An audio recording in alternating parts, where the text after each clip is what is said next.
All right, so today I'm going to be installing a clicky hair trigger kit and face button kit on my PlayStation 5 Dualsense controller. I've already installed a Rise 4 remap kit on this one, so I've already got 4 extra buttons on the back.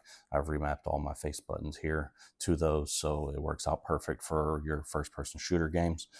So when I'm done with this, the trigger pull is going to go from the standard long trigger pull to a hair click trigger, mouse click triggers they call it, and it's going to replace those, the bumpers, as well as all the face pad buttons are all going to be mouse click triggers. So I'm going to go through this process. All right, so now I've got the controller apart. You can see the board, the battery, everything is loose. Going in here and I'm going to start. There's a couple wires I got to cut and trigger modules to remove, and then start replacing the face pad and face buttons once I'm done here. All right, so now as you can see, I have this controller completely apart. Front shell, back shell, everything is out of it. You even got the old touch pads for the old buttons that are in there. That's been removed. This thing is completely apart.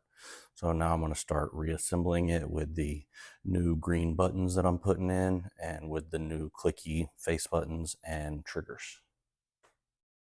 All right, so now I got everything installed, everything put back together. Got my green buttons now, green triggers, everything's been replaced. Got my mouse click buttons, triggers, face buttons, pad, everything has been replaced to mouse click. So that should help out and make a huge difference in my shooter games. Thank you.